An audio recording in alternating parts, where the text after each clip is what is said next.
Hi, magandang umaga sa inyo mga kasawi. Kamusta na po kayong lahat? Naway nasa mabuti kayong kalagayan at mag-iingat kayo palagi mga kasawi.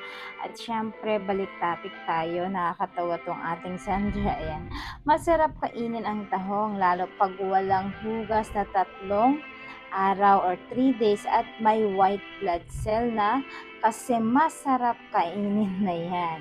So, yung ating sender mga kasawi ay isa na lalaki na ang sabi niya ay ganito, mas masarap daw ang tilapia ng isang babae kapag ka ito ay hindi hinuhugasan ng 3 araw.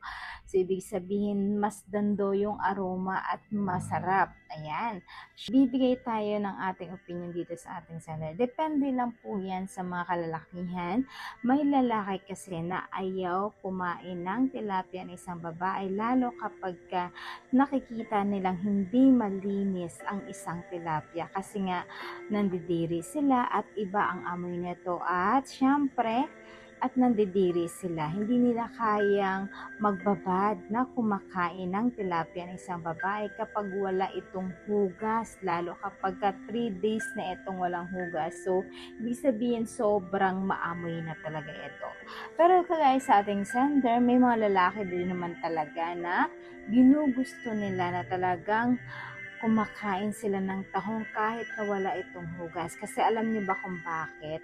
Kasi para sa kanila is yung aroma nito, ito yung kakaibang sarap na nagbibigay sa kanila ng talagang sobrang pagkael kapag once na sila ay nakakaamoy ng sobrang mabaho ang tilapia ng isang babae. Kumbaga para sa kanila, ito na yung pabango or kaya kapag once na naaamoy nila ang ganitong babae, yung tilapia is lalo silang mas naiel ng sobra-sobra kapag nakakaamoy sila ng sobrang ganito yung tilapia ng isang babae. Pero depende nga lang po ito sa mga kagustuhan ng mga kalalakihan.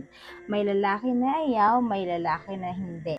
Importante na naghuhugas tayo kasi nga para naman mas kaaya-aya tayo at higit sa lahat yung bang hindi ka nahihiya na tumabi sa asawa mo at higit sa lahat, syempre wala silang maaamoy sa'yo. Napaka-importante yun.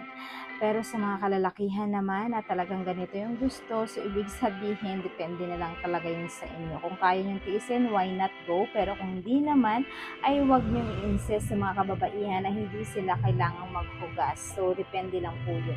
So, yun lang po mga kasabi, yung aking advice. Maraming salamat po sa patuloy na pagsuporta nyo sa akin, sa walang sawang pag-share at pag-comment. Sa mga hindi pa po nakapag-subscribe mga kasabi, pwede na kayo mag-subscribe, pwede na kayo mag-follow para updated kayo sa topic ko araw-araw.